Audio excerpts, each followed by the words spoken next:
सभी को नमस्कार। मैं राजकुमार विश्वकर्मा हमेशा की तरह हमारे कुछ खास चर्चाओं में जहां आप देख रहे होंगे आज हाल फिलहाल बीते कई दशकों में जहां पर आप देख रहे होंगे कि आज वर्तमान की स्थिति में नदियों की स्थितियां होती क्या हैं।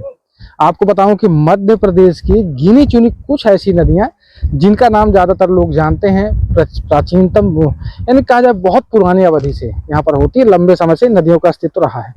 आज वर्तमान में जो स्थितियां इन नदियों की है, क्या वास्तविक तौर पर सरकारें इन पर ध्यान दे रही हैं? और कई बार ये देखा जाता है कि जिन नदियों का अस्तित्व बहुत गहरा हुआ करता था, बड़ी नदियां हुआ करती थी, आज वो उनका अस्तित्व कहाँ पर रह गया है? क्या जीवनदायिनी नदियों के लिए किसी तरह का कोई प्रयास नहीं किया जा रहा है? सरकार ने तमाम कई तरह की बातें रखी, बात की जाती है, सांसदों के माध्यम से हो, विधायकों के माध्यम से हो, या फिर सीधा सरकार की हम बात करें, या फिर जिला प्रशासन की बात करते हैं। जिला प्रशासन की अगर हम बात करते हैं तो देख रेख के अभाव में आज नदियों की जो स्थिति है तो क्यों और किस लिए है? भाई सीधी सी बात है कि अगर जीवनदायिनी नदियां नहीं होंगी तो हमें जल कैसे मिलेगा? क्योंकि हमारे जीवन में सबसे ज्यादा उपयोगी जल का महत्व होता है। तो आज हमारे साथ वर्ल्ड वाइड त्यागी जी महाराज जी हमारे साथ एक बार फिर हैं और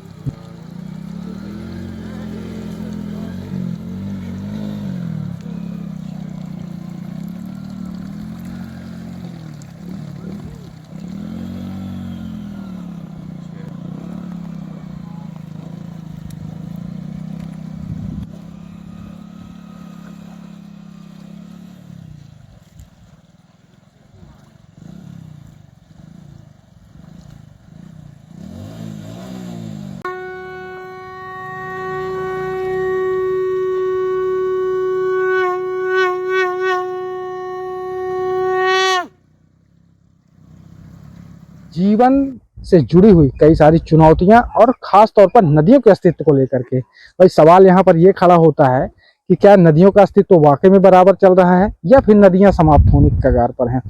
त्यागी जी महाराज जी, मैं आपसे एक बार फिर मिल रहा हूं और यहाँ पर जिस तरह आज महानदी की स्थिति है, क्योंकि महानदी काफी पुरानी और देखा जा रहा है कई वर्षों से लगातार बहती थी, आज यहाँ पर नदी का जो अस्तित्व है जो देखा जा रहा है, नदियां ऐसा लगता है कि समाप्ति की ओर है। बिल्कुल।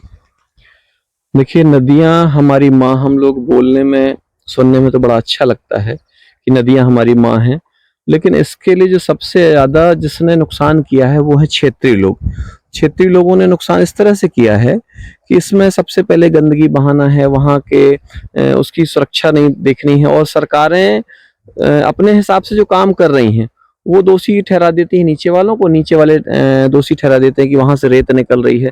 जहां से रेत नहीं निकल रही है, जहां उत्खनन नहीं भी है, वहां पर भी बहुत अच्छी स्थिति नहीं है। क्योंकि हम लोग निरंतर यहाँ पर लगभग 5 वर्ष का समय हो गया इसकी सफाई कर रहे हैं, इसकी देखरेख कर रहे हैं। हमने देखा कि सबसे ज्यादा गलती यदि है, सबसे ज्यादा दोषी है तो समाज दोषी है, हम लोग दोषी हैं। राजनीतिक षड्यंत्र तो ये सबके साथ रहे हैं हमेशा, लेकिन सबसे पहले मेरी जिम्मेदारी कि मैं अपनी माँ की सुरक्षा करूं, मैं अपनी माँ की अस्मिता को बचाऊं। और जैसे ही मैं इस बात की चिंता कर लेता हूं, आप इस बात की चिंता कर लेते हैं, तो स्वाभाविक सी बात है कि आपको देखकर लोग जाग रहे होते हैं।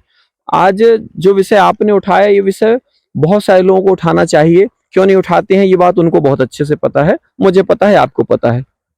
लेकिन अगर आपने इस विषय को उठाया है तो सबसे पहले तो हम आपको धन्यवाद भी देते हैं, क्योंकि आपने जिस विषय को उठाया इसमें किसी को कोई लाभ नहीं है, इसलिए लोग इस विषय को उठाते नहीं हैं, या ये वहां पर ले जाते हैं जहां पर लोग रेत निकाल रहे हैं, तो रेत निकालने वालों से बातचीत करके और उसमें अपना थोड़ा बहुत लाभ देख के फिर वो किनारे हो जाते हैं। लेकिन आज अगर नदियों की अस्मिता को बचाना है, नदियों को जिंदा रखना है, तो सबसे पहले तो हमको अपने अंदर जिंदा होना पड़ेगा। हमको लग रहा है कि हम वास्तव में जिंदा, हम मुर्दों जैसा जीवन जीने लगे। और मुर्दा यदि हम लोग, आप जो काम कर रहे हैं, आप जो हमसे सवाल जवाब कर रहे हैं, ये मुर्दों को जगाने के लिए संभवतः मुझे लगता है कि प्रयास है। और मुर्दे भी जगेंगे यदि कहते हैं कि आप सकारात्मक रूप से कोई भी प्रयास करते हैं तो उसमें जागरण हो रहा होता है। और आज बहुत कष्ट होता है जब हम देखते हैं, तो आंसू की धारा भी निकलती है कि जहां पर हम लोग बढ़िया जो है, यहां से जब भी निकलते थे तो देखते हैं, पहले एक समय था कि बिल्कुल यहां से दूर दूर तक जहां तक नजरें जा रही वहां जल ही जल, और आज देख रहे हैं कि घुटने के नीचे पानी आ गया है। और अगर पानी घुटने के नीचे आ गया है तो निश्चित रूप से एक ऐसा समय भी हमको लगता है देखने को ना मिले कहीं। परमात्मा से प्रार्थना करते हैं ऐसा ना हो, लेकिन लगता है लोग तभी जागेंगे कि जब जल देखने को नहीं मिलेगा। आज घरों में गाय बैल जो भी हमारे बंधे होते हैं उनको हम लोग निश्चिंत होके छोड़ देते हैं कि चलो हमारी नदियां हैं। कहते हैं शास्त्रों में इसका विधान है कि जिस गांव में नदी ना हो, जिस गांव में व्यापारी ना हो, जिस गांव में बुद्धिमान व्यक्ति ना हो, उस गांव में रहना नहीं चाहिए। उस गांव में जो है समझ लीजिए कि सिर्फ पापी लोग रहते हैं, ऐसा शास्त्रों में कहा गया। तो ये समय जो आ रहा है, ये इस बात का क्या संकेत तो नहीं दिलाएगा कि जिस दिन हमारी नदियां नष्ट हो जाएंगी तो हम सब ही पापी हैं? उसमें मैं भी शामिल होऊंगा, आप भी शामिल होंगे, लेकिन हम लोग रामायण की गिलहरी की तरह शायद बच जाएं कि गिलहरी जो है अपने पूंछ में, अपने शरीर में रेत ले जाके और लगा रही थी और कि आग बुझ जाए। तो लग रहा है कि हम लोग इसमें, लेकिन इसके बाद भी हम लोग जितना कर पा रहे हैं वो पर्याप्त नहीं है।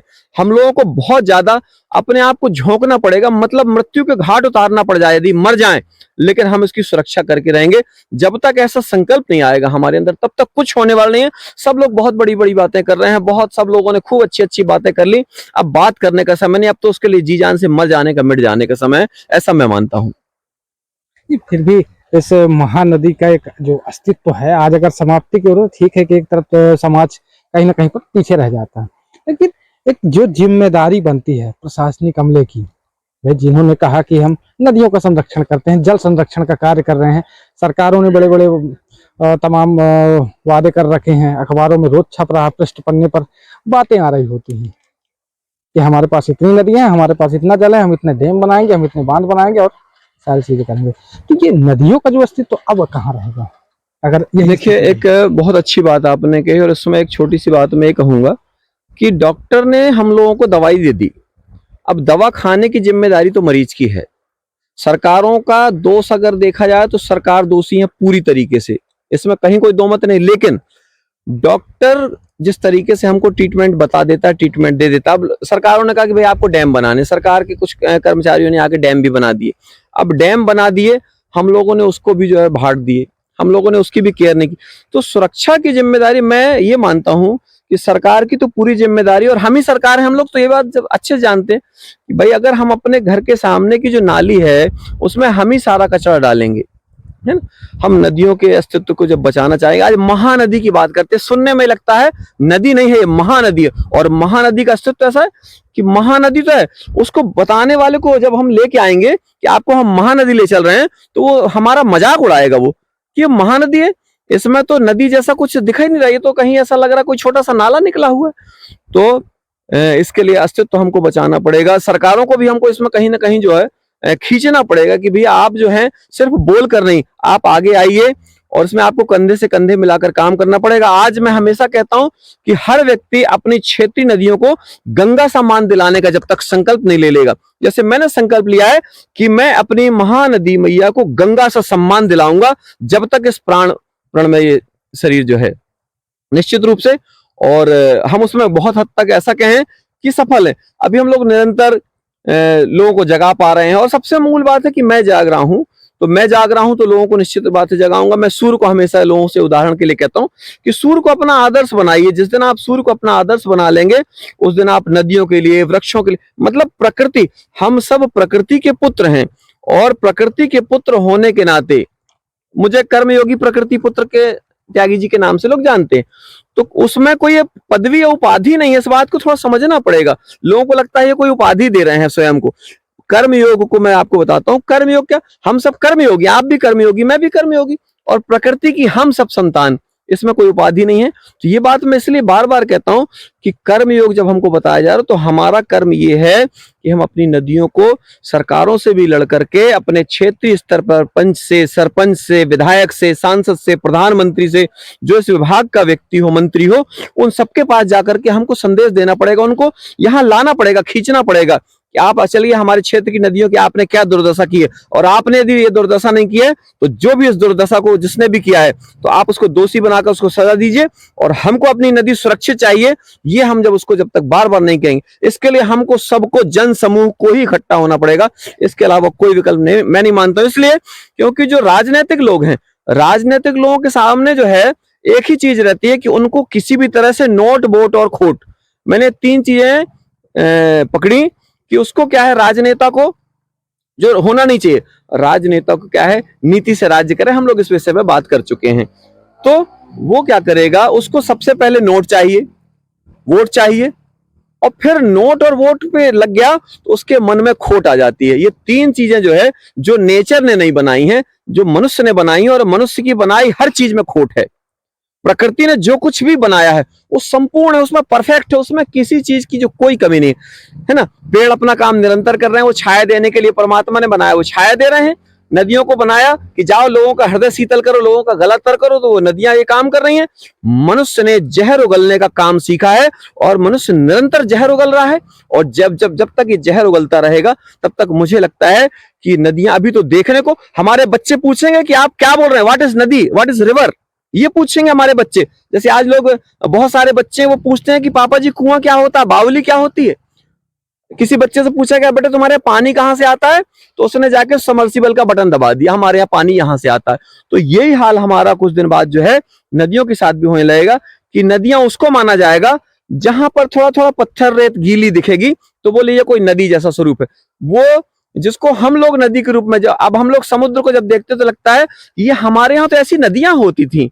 तो निश्चित रूप से आपका जो प्रयास है, आप जो समाज में संदेश देना चाह रहे हैं, और आपने इसके लिए मुझसे जो मेरा चिंतन जानना चाहा है, तो कहीं ना कहीं मेरा चिंतन समाज में जाए, मैं भी चाहता हूँ। अगला कदम जी। क्या होगा आपका? कहीं से सुनने को मिला कि आप इस महानदी को लेकर के, भाई आपको चिंता इस बात की है कि महानदी को अगर बचाना है तो हमें कुछ ना कुछ करना होगा। तो एक पद यात्रा की भी आपने कभी बात कही, क्या है इसका? देखिए क्या होता है कि गांधी जी ने दांडी यात्रा निकाली थी, ठीक है। तो हमको भी अब जो अपनी नदी बचाने के लिए, जहां से हमारी महानदी की शुरुआत हुई है, उद्गम स्थल से लेकर जहां पर वो पूर्ण होती है, वहां से पूरा जो है हम लोग पद भ्रमण करके, पैदल यात्रा करके, और लोगों को बताएंगे कि भैया ये सब हमारी जिम्मेदारी, इसको आकर के हम सब बचाएं, और उसके लिए लड़ना पड़े, मरना पड़े, तो भी हम लोग तैयार हैं। और जल्दी इसकी जो है रूपरेखा बनाई जाएगी। इसमें आपका भी मार्गदर्शन लिया जाएगा, मीडिया वालों का, समाज के लोगों का, राजनेताओं का भी। ऐसा नहीं कि सारे राजनेता एक से, बहुत सारे राजनेता, बहुत सारे धर्मगुरु इस बात के लिए बहुत चिंतित हैं कि हमको जो है अपनी नदियों को बचाना, क्योंकि नदियों से जीवन है, धरती से जीवन है, वृक्षों से जीवन है, सूर्य से जीवन है। और हम लोगों ने जो जहां जहां से जीवन है उसमें ही पूरा अपना दिमाग लगा दिया, उसको हम लोगों ने बेच के खत्म करने का प्रयास कर लिया है। तो हम लोग जब तक अपने आप को, अपने मन को नहीं जगाएंगे, धन को कहीं ना कहीं हमको पीछे करना पड़ेगा। सेकेंडरी जब हमारे पास मस्तिष्क में धन होगा कि मेरे लिए सबसे पहले मेरी मातृभूमि, मेरी प्रकृति सबसे पहले है। और जब हम प्रकृति की रक्षा करेंगे, और प्रकृति की रक्षा वही कर पाएंगे जिनकी प्रकृति पवित्र होगी, जिनकी प्रवृत्ति पवित्र होगी। क्योंकि हमको प्रचार के लिए नहीं, हमको जो है विचारों के प्रसार पर लगना पड़ेगा। और जब हम विचारों के प्रसार पर लग जाते हैं तो हमारे साथ में छोटे छोटे बच्चे, आज देखिए मेरे साथ में अकेला चला था मैं, आज जब मैं अकेला चला था, लेकिन आज मेरे साथ में सैकड़ों हजारों बच्चे जब आते हैं हम यहाँ नदी की सफाई करने, तो आज पहली बार मैं इस बात को आपको बता रहा हूं, आज मैं पहली बार ऐसा है कि आज मैंने किसी तरह की कोई सफाई नहीं की आने के बाद। नहीं तो मेरा पहला काम होता कि मैं आके सबसे बोलता हूं पहले पैर पड़ना है, शंखनाद करना है, जल अभिषेक करना है। और मैंने यहाँ 75 तीर्थों के जल से अभिषेक किया हो, मानसरोवर जैसी नदियों के जल से। और अभी भी एक और आपकी बात से बताता हूं लोगों को कि जो भी यहाँ आए, यहाँ वो अकेले स्नान करने नहीं आए। जैसे हमारा कुंभ लगता है, हर चैत्र की नवरात्र में हम लोग यहाँ कुंभ लगाते हैं। इसका नाम हमने रखा है स्वर्ग धाम घाट, कुंभ क्षेत्र स्वर्ग धाम घाट महानदी। और कई बार तो हमको लगता है कि ऐसा नहीं हो कि जब कुंभ में लोग यहाँ आए तो बोले बाबा जी यहाँ तो कुंभ कहाँ, हम लोगों को यहाँ पर अभिषेक भी करना तो किस नदी पर करना है। लेकिन कहीं ना कहीं प्रकृति, अगर हमको नुकसान पहुंचा रहे हैं लोग, तो प्रकृति भी उनको नुकसान पहुंचाएगी। कहते हैं कि जो प्रकृति को छेड़ेगा प्रकृति उसको नहीं छोड़ेगी। कोरोना ने बहुत कुछ दिखाया लोगों को, और जब कोरोना ने दिखाया तो लोगों का जागरण हुआ। और अभी हम लोगों ने जब सफाई की तो बहुत सारे डिस्पोजल, अभी परसों के दिन हम यहाँ आए थे तो गाय की आमर एक पत्थर से फंसी हुई थी, किसी ने उस बात को नहीं देखा, बहुत सारे लोग थे। मुझे लगा कि कोई देखे ना देखे, ये काम मेरा है, मैं उसको तुरंत, पत्थर में फंसी हुई थी वो आमर। बताइए, हमने अब जो पानी पिएगा उसका, जहां भी वो जाएगा, इसको गड्ढे में डाल देते थे लोग पहले, है ना। तो कुल मिलाकर के हम लोग स्वयं को जगाना होगा, नदियों की अस्मिता को बचाने के लिए क्षेत्र में जन जागरण करना होगा, रैली निकालनी पड़ेगी स्कूलों के, टीचरों के, सभी तरह के सरकारी, राजनैतिक और समाज सेवी जो जो अपने आप को ये कहते हैं कि मैं जिंदा हूं। मैं तो हमेशा एक ही बात कहता हूं, यदि आप जिंदा हैं तो इसका सबूत दीजिए। यदि आप जिंदा हैं तो इसका सबूत दीजिए कि आप कर क्या रहे हैं, क्या आपने कभी भी कोई छोटा सा प्रयास किया? क्या यदि कोई व्यक्ति कोई अच्छा काम कर रहा है, आप उसके साथ कभी खड़े हुए हैं? और यदि आप नहीं खड़े हैं तो आप अपने आप को जबरदस्ती जिंदा कह रहे हैं, आप बिल्कुल मरे हुए हैं, आप में से रत्ती भर सांस नहीं बची है। और आप अगर सबूत देते रत्ती भर भी आपने किसी के साथ भी कंधे से कंधे मिलाकर काम किया है, मैं ये नहीं कह रहा हूं आप मेरे साथ आइए, आप अकेले भी कहीं अगर हैं, आप किसी के साथ भी तो काम करिए ना, क्या बुराई है? आप यदि काम करते हैं तो निश्चित रूप से कहते हैं कि जो काम करने वाला है, हमारे एक बड़े पवित्र आत्मा उन्होंने कहा कि अगर हम लोग पानी पर भी लठ मारते हैं तो उसमें भी एक लाइन बनती है। तो हम लोगों का प्रयास, आज देखिए नदी की कलकल धारा जो बह रही है, इसमें जो स्वच्छता दिख रही है, तो हमारे जो बच्चे हैं और हम लोगों का जो छोटा मोटा समर्पण है, उसके कारण ये जो कहीं दिख रहा है। लोगों को लगा कि हमारे त्यागी जी जो हैं इसके लिए लगे रहते हैं, तो लोगों ने कम से कम अब डिस्पोजल डालना बंद कर दिया, थोड़ा सा प्रयास उन्होंने किया। तो मुझे लगता है कि जागरण से ही, अगर मेरे छोटे से जागरण से उनके अंदर उनका हृदय जगा है, तो निश्चित रूप से बड़े जागरण की जरूरत है। और महानदी है तो अब मुझे लगता है महाजागरण की जरूरत है।